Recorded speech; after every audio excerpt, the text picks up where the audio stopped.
Ladies and gentlemen, we're about to start our Educa DPS podcast for today. Our guest is the Honorable Paul Lopez, who is the clerk and recorder for the City and County of Denver. He is here to talk about the importance of exercising your right to vote and for our students on how to get more involved in the process of voting. Before we start, I want to take this opportunity to thank our sponsors, VS America, suppliers of agile furniture for our schools. Together, we are creating future-ready learning environments where comfort, choice, and engagement drive every student's success. Are you ready for takeoff? In 3, 2, 1, let's go.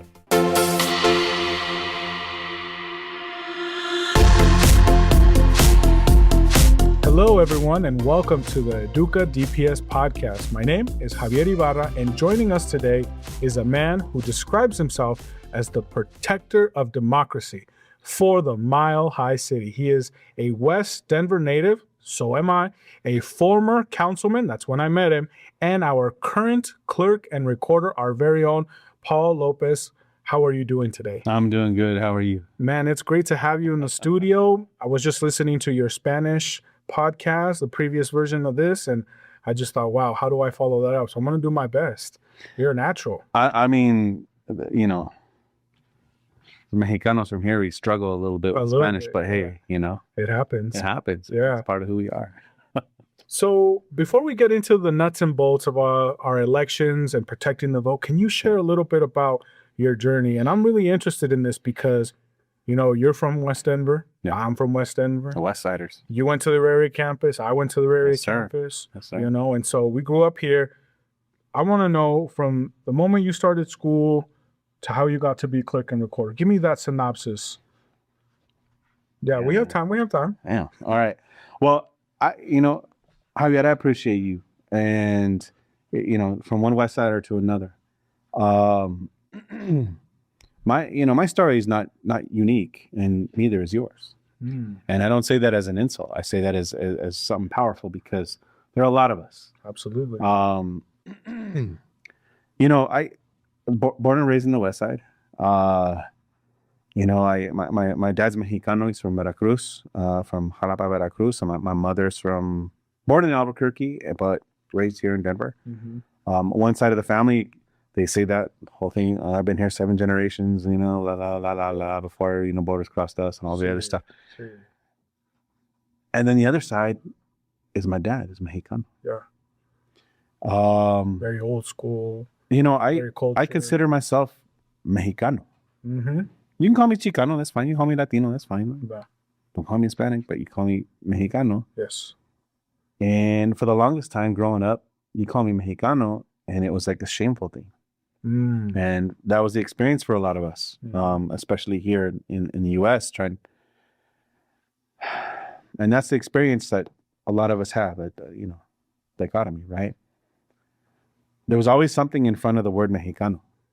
You're Mexican. An adjective. You're a lazy Mexican. Yes. You're a stupid Mexican. You're, you know, blah, blah, blah, blah. Yeah. That's not the case.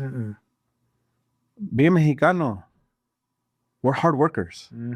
We're prideful. We're dignified. You know, the history, even of the word, is strong, and that lives within all of us. So, you know, I'm proud to be Mexicano. Born in the West Side.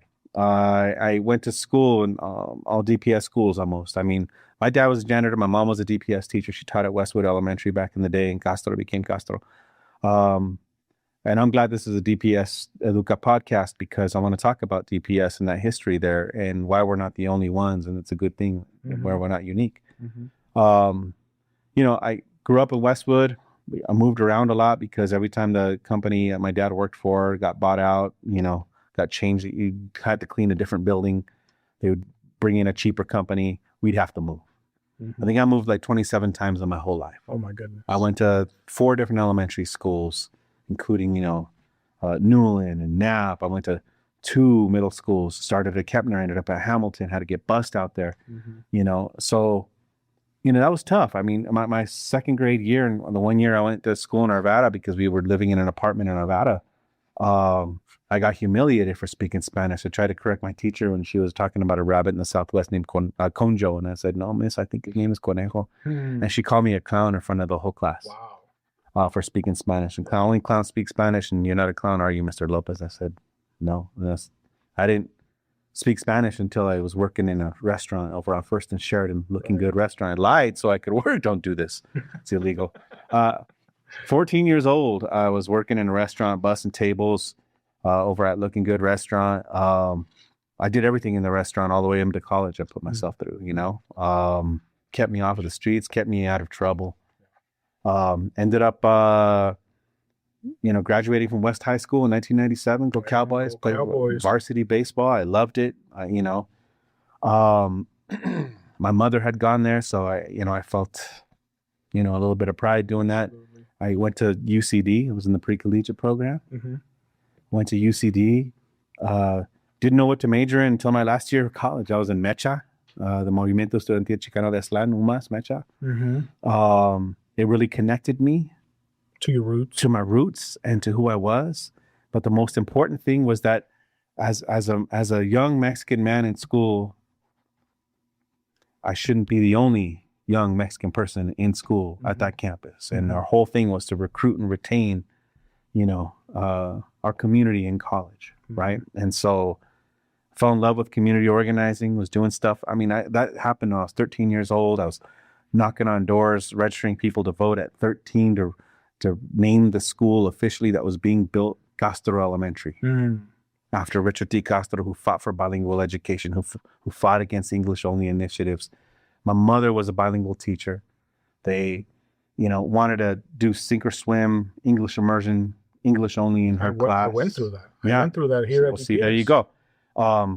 They forced it on her to teach English only. She's a bilingual teacher, bilingual class. And my mom said, no, I'm not going to do I'm not going to do that to these students. Right. They're going to fail. Right. Why not just teach them in both languages as we should? Right.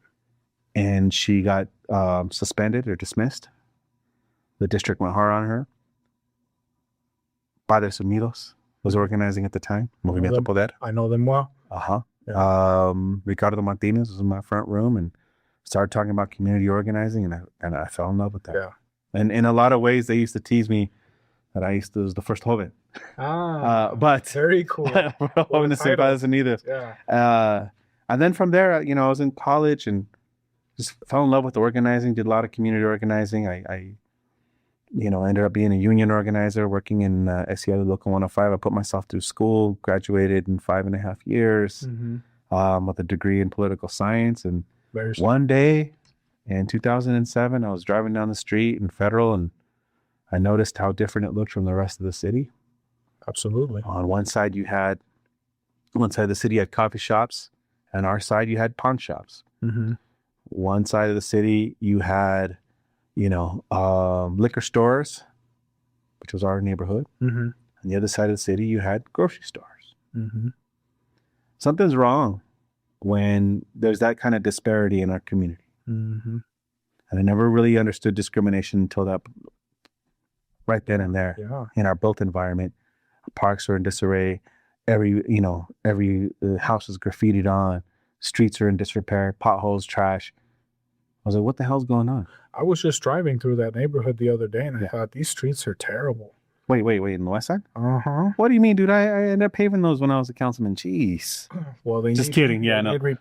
So part of that is, the disparity. No, I know. The streets are crazy in Denver because all it takes is one snowstorm to ruin everything.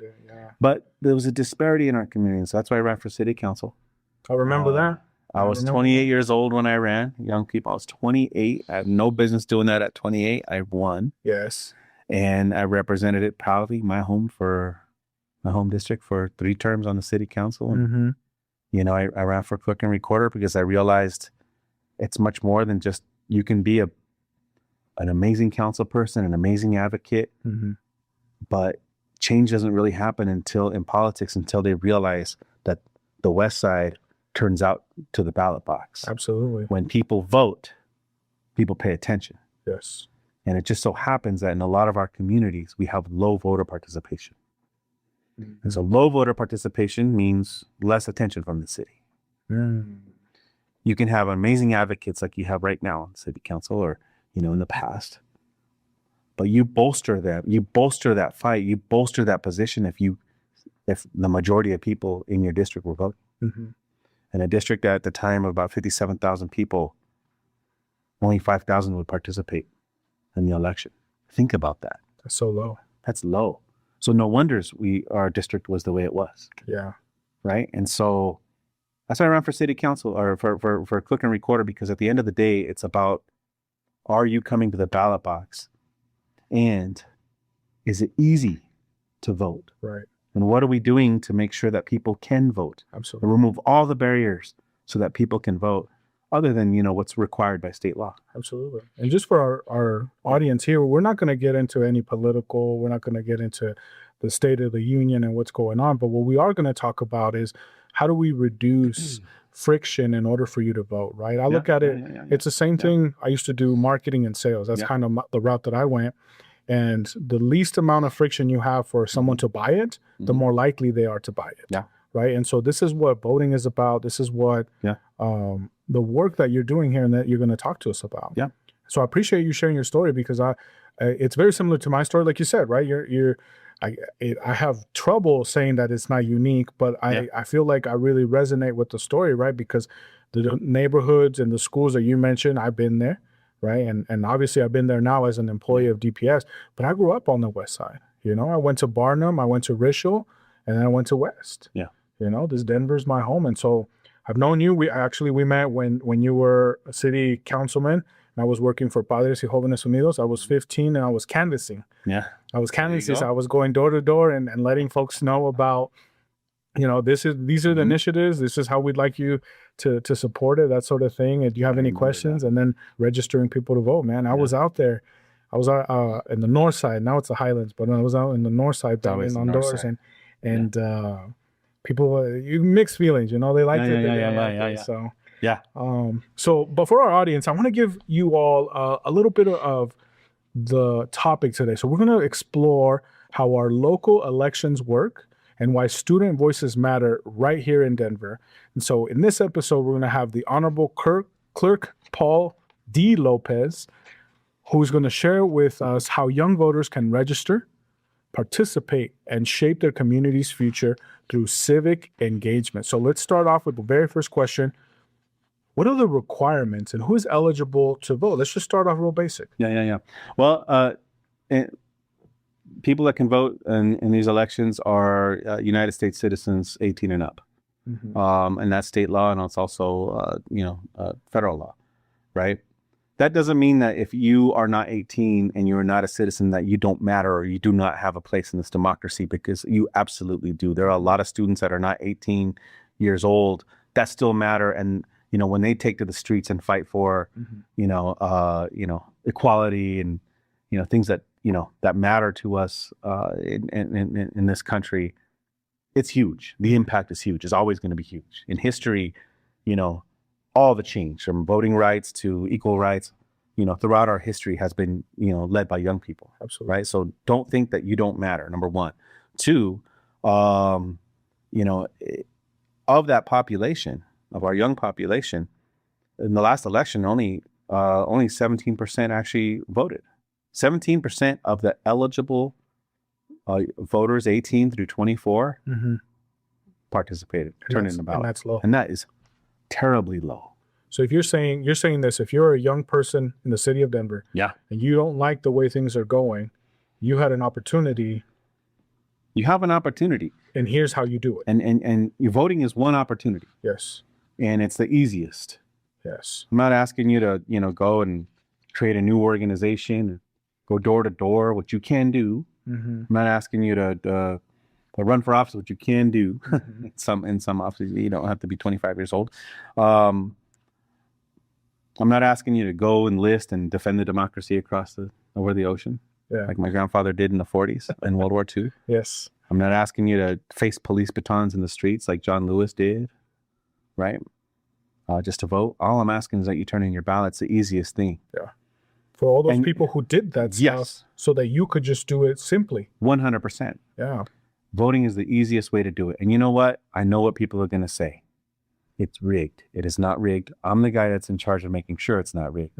We've never had, any kind of issue like that. One, your ballot is counted. It matters. You matter, because in some races are decided fewer than 400 votes. My own, when I first ran for this office, citywide. Wow. It was over 189,000 people that participated in the race. So if another neighborhood would have voted, that would have mattered. That would have made a difference. 400 people. Yeah. The difference between, and I say that as a testament to that. Right. In some of these races, it's decided between, national races. You're talking about like Congressional District 8. Sure. In the North. Yes. That's a congressional seat. That matters right now. Right. That's a voice. It's decided less than 3,000 votes. Wow. So That's think about the number. direction of the country and how that matters. And when you sit out and say, you know what? It's all rigged. It's all the same. All these people are the same. They're all bought off and things like that. Yeah. You know what? I'm not discounting, the lack of, accountability that a candidate may have or an official may have. Sure. I'm criticizing the apathy, and I'm critical of the apathy that we have as a community. 37% of people in this country did not vote in the last presidential election. Think about what's happening in this country, in this world. And I'm not telling anybody how to vote. That's not my business. Right. My business is to make sure that you can vote. If you want to. If you want to, and do it easily, then we protect your right to vote. Right? Think about what's happening in the world right now. Think about the cost of living. Think about the cost of tuition. Right? Think about, hey, I want to get my own spot. When I was 17 years old, I left the house. I was 18. Right? I was young when I left the house. What did an apartment cost back then? $400 a month. Yep. That's what I paid. How much is it right now? $2,200. Yep. So think about that, right? Think about the cost of tuition. When I went to school, a whole year was $5,000. Wow. So these things don't just happen. They happen because young people don't participate. And that's why I'm appealing to our young people and our parents, who are involved in the DPS. Make sure you're registered to vote. And all you got to do is turn it in. 3 ways to vote in Denver. Dropbox, which we have 47 of them now, open 24 hours, 22 days before the election. Okay. You can go in person, which is cool. Yeah. But guess what? You're going to wait in line if you're going to go at the end, on the day off. Don't do that. No. There could be an emergency. All kinds of stuff could happen. Yeah. Stuff could happen. Don't wait. You can get called into work. You can get sick. There can be a weird blizzard in freaking June, right? Or a tornado. Things like that happen. Yes. Right? Or you can mail it in. But if you take it to a Dropbox, you don't even have to put stamps on it. You just vote, take it to a Dropbox, done. Yeah. If our young people did that, this city would look different. It'd look different. It would be different. Yes. And so would the state and the rest of this country. That's what they're doing in New York. Yes. Absolutely. Paul, I have a question for you, and I want to represent the students in our district right now. I know what a city clerk and recorder is, but for our students who don't, what do you do? So one, my primary role is the most visible role is I oversee all the elections in Denver for the county on behalf of the people. I'm independently elected by the people. I work for the people. I don't work for city council. I don't work for the mayor, the governor, secretary of state, none of that. I am independently elected to make sure that our elections are independent, that they're not influenced by others. I oversee elections, time, place, and manner. I oversee marriage licensing. So if you want to get married and you need to get a marriage license, I would say wait, young ones, don't marry the first person you see. I oversee the land transactions for the city and county. So when somebody does a refinance on their home, borrows against their home, buys a home, stuff like that, we hold all the paperwork and title, stuff like that. So we record those land transactions. Sure. I oversee foreclosure. So when people, unfortunately, if they're losing their home, that foreclosure process is a process. I don't pick a side. I can't pick a side. My job is to be the neutral party, make sure that the rules are all the same. and that the process is fair. Yeah, but Right. in a way, you're doing a huge part right there. Just simply saying that, just by simply saying you're doing what's right, Yeah. you're doing what's correct, you're Yeah. following the letter of the law, Yep. and you're making sure everyone gets a just. Yes, it's public. It's Yes. publicly oversought, and we oversee it. Right. In other states, it's a private entity, like a credit report or something Oh, like that. no. Right. Another great reason to live here. It's publicly overseen, and that's the public trustee's role, and that's who I am as well too. The other thing is, anytime the city council passes an ordinance or makes a law, it goes through the process. Mayor signs it. We hold on to that and we make it public. Okay. All of our laws, the Denver Charter, which is the city constitution. Anytime there's a law that's passed or a contract that's signed, a public contract, I sign it and I put the city seal on it, and we hold on to it and make it public for your review. So Do you have a nice pen that you sign things with? I do, but I hardly use that pen. It was given to me by somebody who Very special. is a very special, a good friend of mine who's no longer with us. And that feathered pen, ink pen, sits on my desk. Yeah. My friend Miriam Peña, who about passed away, but she was a public servant. She was a community organizer, and thought it was funny that I have a feathered pen, Okay. because that's what she thought I did. Yeah. And so it sits on my desk, just as a memory, right? That's beautiful. But It's a beautiful story. yes, and a great community organizer, good person. No, I use a felt pen, or sometimes it's digital. Yeah. Click. But it's official. I mean, I still write my signature nice, Yeah. I figure someone's going to read it, and Yeah, there we go. Absolutely. I know I read it. Every time I see it, I was like, I know that guy. Yeah. Paul, I want to go back to our youth here. To Yes. our youngsters who are in high school right now listening to this, or their parents who are listening to this, and they're feeling the same. They want to get involved. They want to do this. I learned this recently, but can you tell me more? I heard that young people can do something called pre-register Yes. to vote, and then actually vote when they're 18. Yep. Tell me about that. Yeah. Remember, to vote, you have to be 18, U.S. citizen, in Colorado to vote in elections.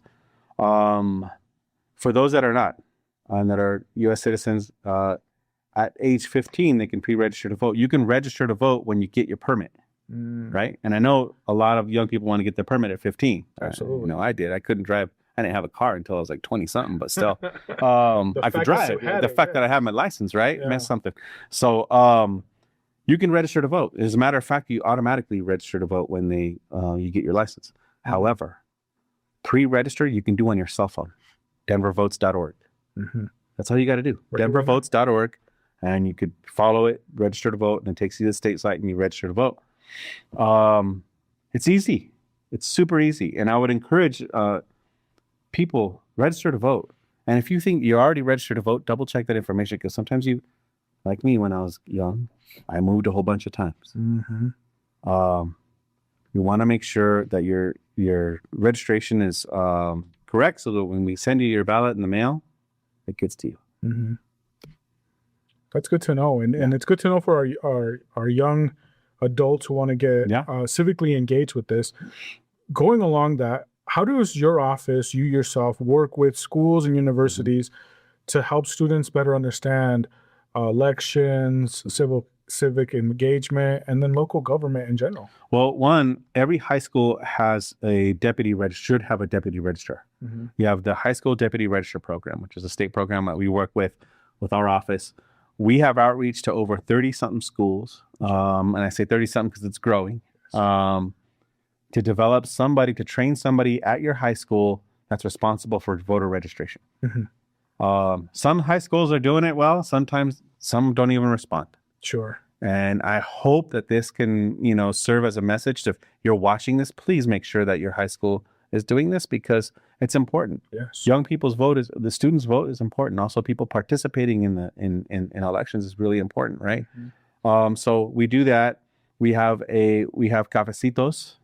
We have coffees that we do in the community, and we have a lot of just events and stuff that we do in the community to make sure that, we're present and people can vote or register to vote or find out more about the election in person, because not everybody is on the internet. Not everybody follows social media. Sure. It's a powerful tool, but it's also not the only tool, right? That's important to know. Yeah, there's a lot of disinformation. There's a lot of things that are not correct on social media. So for any questions about the election, how to register to vote, when, who, where, hit up denvervotes.org. Okay. But as young people, we try to engage them as much as possible. East High School, I got to give a shout out because they got the Eliza Router Award. And that is for the highest number of voter registration. There were like 90-something% of their eligible students registered to vote. We give that award to the highest performing school that does it. They've won it twice already. Okay. And so has, I can't think of the other, they're going to get really upset that I forget the name. KIP has done it. The high school in Southwest Denver and also the one in in the Northeast as well too. So they've won that award. I want to see West do it. Let's do it. Shoot, I want to see the Cowboys do it. Come on, man. Yeah. We didn't win anything when we played baseball, right? We never got to a championship or nothing like that. We went to a playoff game. That was it. Good times. Good times. However, we can win this award. Yes. So let's do it, right? North, where are you at? Lincoln, TJ, come on, man. Calling everybody right? out. So we can get people registered to vote, and I'd love to do that. I would love to do that at my home high school or at Manual as well too. Well, let's set it up, man. I'm sure we can do something with that. Yeah. So I want to know specifically what programs, you talked a little bit about this, but what programs and outreach does your office offer so that we can get students more engaged in the democratic process? One of them that I've seen is that big bus. To vote. I've actually voted 2 times on that big bus, and then they give you your little sticker. Yeah. And then obviously I post that on Instagram so that people know. Nice. Know? That's the whole. Yeah. So we have 2 mobile vote centers that are basically buses that can go anywhere in the city. Yes. Need be, and set up a vote center. As a matter of fact, it's at the Emily Griffith campus the last 2 days of the election because per state law, we have to be able to have vote centers and drop boxes at colleges and universities. And Emily Griffith campus is technically a college. That's right. And so because it's very limited in space and access, we bring the bus and set up a vote center right there. And I tell you, it's really popular. However, what I'm going to tell people is don't wait until the last minute to vote in person. Yes. Okay? If you want to vote in person, great. It's still voting. There's going to be 16 vote centers that are going to be open for the primary on June 30th, and we'll talk about that in a bit. And you can go to any vote center to vote, including one of our buses, right? It serves as one too. However, we mail you the ballot. Yes. You have 22 days to turn it in, and you have 47 drop boxes now in Denver. Right. That you can just put it in anytime you want, so as long as it's before 7 p.m. on election day. You could even put it in another county's drop box. So if you're working, check this out. If you're working in Denver and you live in Lakewood or you live in Aurora, right? Or you're a student and you go to school in Boulder, right? But commute. You can fill in your Denver ballot and put it in Boulder's Dropbox. Or you can fill in your Aurora ballot and put it in Denver's Dropbox. And then what happens? Right? And so the clerk and all of us clerk and recorders, all the elections offices in Colorado, we coordinate.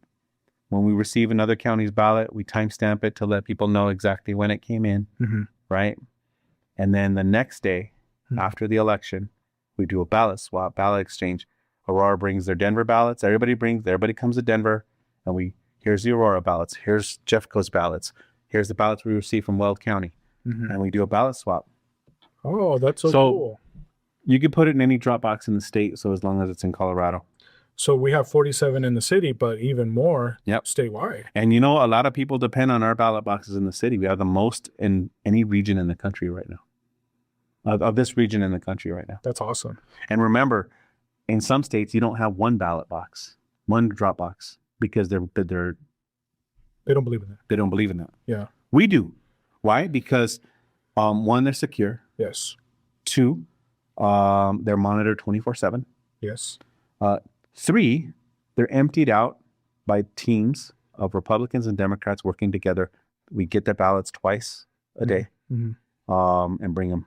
And every step, anytime anybody touches a ballot in our office, it's a Democrat or a Republican or an affiliated Republican. It's never just two of the same party. So there's bipartisan. There's like fail safe. Yep. Tactical redundancy. We from every step of the way, things are sealed and secured and locked, signed, and it's only the teams that call them ballot security teams. They're the ones that take those ballots. I was listening to the Spanish portion of the show, and you mentioned how if you have, let's say you drop off your ballot a couple weeks before, and then you go vote for whatever reason you wanted to get the sticker or whatever, right? What happens then? Did you vote technically twice? You cannot vote twice. You heard it here. Okay. And don't attempt to vote twice. That is vote fraud. And the DA, you get forwarded to the DA and they prosecute. Okay. Very serious. We take that very seriously. People trying to vote for other people or people trying to vote twice. Now, sometimes people vote each other's ballots on accident because the ballots go to the household. And the grandpa and grandma, some of the mom and dad, sometimes they sign it. Or they say, you know what? Why are we sending 2? Let's just put them in the same envelope, right? Oh, my goodness. We get that. Save us. But we still forward that to the DA to determine intent. Right? So don't even try to vote twice. It doesn't work. You can have your mail-in ballot and turn that in. Okay. If you get your mail-in ballot, say, you know what? I'd rather vote in person. Then take the ballot to the vote center, turn it in, or destroy it and go to the vote center. Yes. But don't try to vote twice, okay? That's not a thing. That's not a thing. You can't. And so that leads me to my next question around technology, right? Yes. So you have obviously a lot of technology. Tell me about how we use technology. Oh, by the way, I'm sorry. Go ahead. We can tell when you try to vote twice. You know. Because the system, the voter rolls, right? The register of all voters is a statewide system. It doesn't exist physically. It's a statewide system. And if you try to vote in Douglas County and try to vote in Denver County, we know because we scan your signature, verify your signature, verify it's you. You've already provided your ID at the time of registration. That's why when people say, oh, voter ID, we already do that at the time of registration. Right? So we already know it's you. We know your signature because we got it from the license. We got it from previous votes. That you've turned in and stuff like that. We scan it, verify it's you, and then it shows up in the system as voted. So when another ballot comes in with your name and your signature, somebody else's, we're like, uh-oh.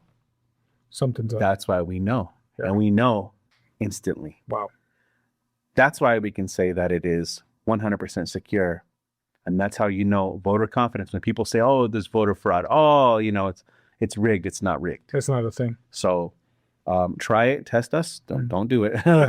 Don't try it, test. But people that have tried to test us, they get prosecuted. Yeah. That's what's happening in Grand Junction right now. Oh my goodness.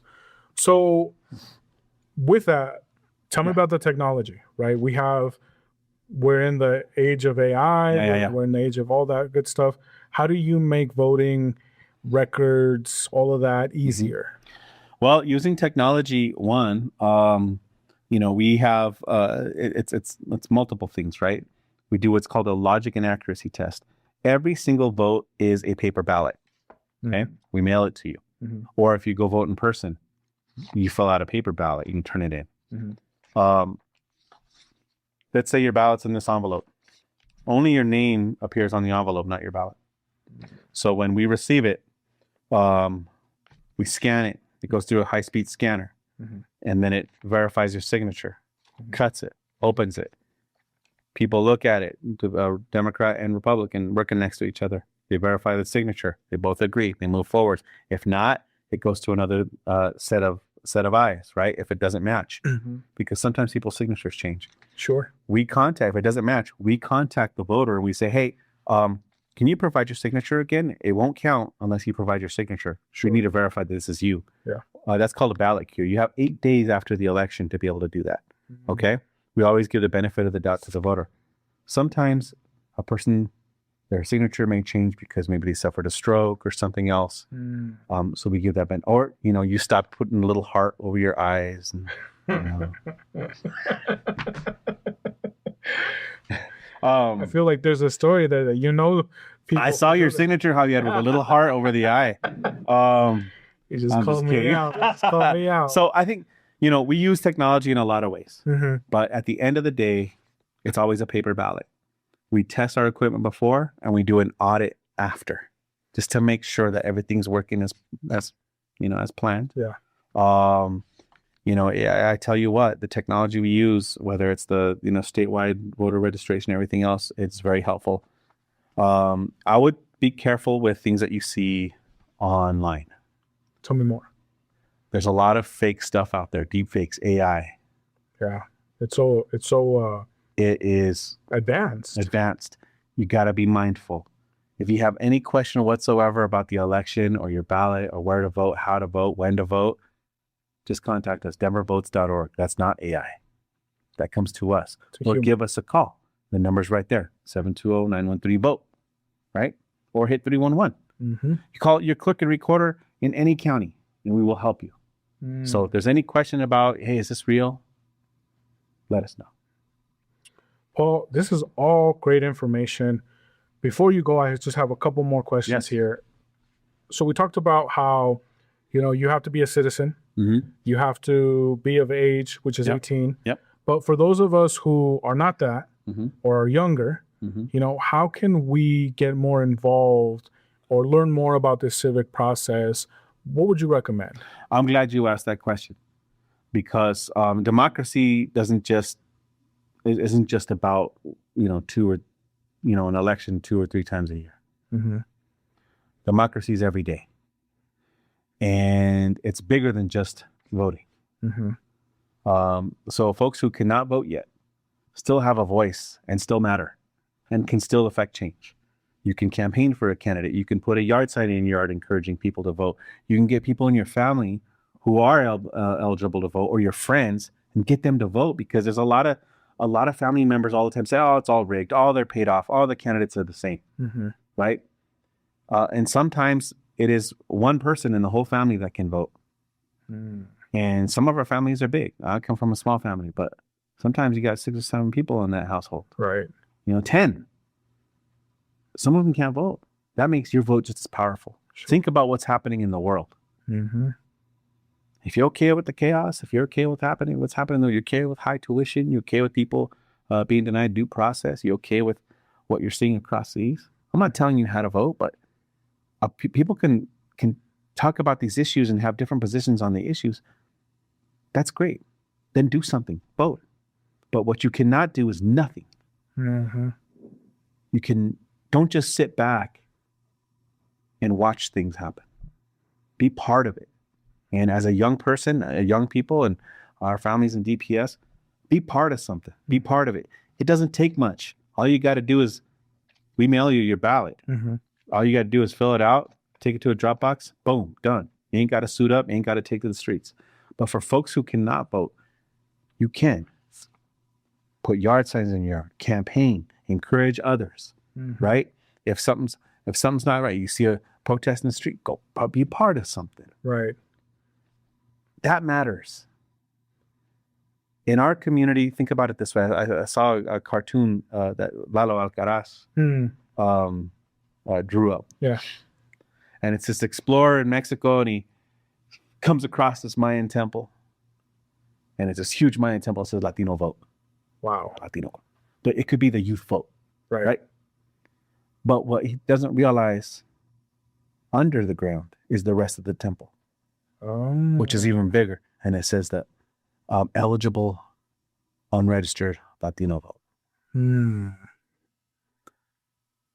It's an iceberg. Right. The power of young people is an iceberg. Right. The most of it is not being used. But what happens if I'm not really feeling that candidate? Look, if you don't feel the candidate, that's fine. The candidate should speak to you and talk about your issues and what matters to you. And you should ask that of the candidate. So that's another thing that you can do, is go to these debates. You don't got to be a citizen to go to a debate. You just got to be a human being. But what I don't want you to do is take out your ring and be like, come on, candidate, marry me. Right. I'm marrying you, candidate. It's not a proposal. Your vote is not a proposal. Don't treat it like that. Your vote is one chess piece or checkers, whatever you play, or Candy Crush. It's one move. They don't even play Candy Crush. That's old. It's one move towards a society that you want. I heard once someone tell me that voting is like catching a public bus, and you have a destination and you don't wait for the perfect bus, the nicest bus, the bus that speaks to you. You catch the next bus That is a great analogy, my man. takes you as close to your destination as possible. Yeah. And you don't wait for the bus in 3 hours from now. Right. You just catch the next bus. Yeah. And that's as simple. And then the moment you're not with it, get off the bus, And catch a new one. And you know what? Some people don't like either candidate. And they look at their ballot and they're like, oh, but no. God, we'll go to the next line. See. Because sometimes, you may not be happy with the president. You may not be happy with the senators, governors, whatever. But you know what? City council matters. You know what? These judges matter. And they matter more than you think. Some of these questions that are going to be on the ballot, they matter. Well, then there's initiatives on the ballot that affect Denver public schools. There you go. I think our bond initiative was one of the last things in the ballot during the presidential election. There are a lot of issues that need you to opine on them. And like I said, my job isn't to tell you to vote Democrat or Republican for this person or that person. My job is to make sure that you can vote and you can exercise whatever you choose. Yeah. So here's what I'm going to say. You matter, your vote matters, and it absolutely counts. 100%. Powerful message. Yep. To the young people, no cap, right? So cringe. No, it matters. And if young people participate, this world is going to look different. I guarantee that, for the better. Saying that, June 8th is when your ballots are going to be mailed to you and the boxes are going to open. Okay? Go to denvervotes.org, find the box nearest to you, that drop box. Fill out your ballot, take it, no postage necessary, take it to a drop box. Done. Don't wait till the tornado. It's going to happen like the day of or something like that, right? Just take it, get it over with, be done, right? It matters. The other thing, too, is that in the primary election, which is coming up on June 30th, I'll describe what's going to happen in November, too. You're going to get, if you're a Democrat, you're going to get a Democrat ballot. And you're going to choose who's going to be your Democratic nominees, the semifinals to the championship. Who's going to go to November as the Democratic candidate? Or if you're Republican, who's going to be the Republican candidate in November for governor or for Senate or for state, right? The Republicans will get theirs. Democrats will get theirs. If you're not affiliated, I'm not saying independent. Independent is actually a party, okay? There's only three types of people that are going to get ballots. Republicans, Democrats, because they're major parties, and the unaffiliated. It's the people that do not choose either or. You're going to get both Republican and Democratic ballots. Wow. You only send one back. Right. Don't fill them out both and send both of them back because it doesn't count. Yeah. That's the rules with these elections. Send one back. Destroy the other one. And remember, even if somebody tried to vote that other ballot that you got rid of, you're going to know. We're going to know. You got it. So, and if your dog ate your ballot, we can replace your ballot. We spill coffee on it like I do. Yes. If you accidentally tear your ballot, oh, shoot, I tore my ballot. Right. It's okay. We'll print a new one. You can print a new one or just tape it. Tape the envelope. Yeah. Or whatever. Or, oh, shoot, I forgot to vote this person. You just make a note and say, I didn't mean to vote this person. I want this person. We still get it. Our election judges, what they call adjudicate, they look at it and then they determine the intent. Sure. And if it's a torn ballot like this, a Democrat and Republican election judge will duplicate your ballot so it can be scanned. Okay, so any questions whatsoever on the election, all you got to do is hit us up. Yes. denvervotes.org. Well, Paul, I want to thank you for this information, man. This has been great. What an honor to have you here and have you fighting for the democracy of our local government. So I just want to say thank you on behalf of all of our Educa listeners for coming onto the show today. Well, thank you for having me. It's good to be back. I'm DPS all the way. Go West High School. Let's do it, man. All right. Well, friends and families, this concludes our Educa DPS podcast for today. I want to give a big thank you to our guest, Paul Lopez, for sharing this very important information. In the spirit of sharing, we ask you to share this content and please subscribe to our YouTube channel at Denver Public Schools Plus, or you can also find us on all the major podcast platforms. Just search for the Denver Public Schools Podcast Network. Our gratitude goes out to the entire DPS communications team, and a big thank you to our superintendent, Dr. Alex Marrero, for his continued support of this podcast. And don't forget to tune in where the learning journey continues. And remember to tell your children more often, I believe in you and I know you can do it. I'm Javier Ibarra. Until next time.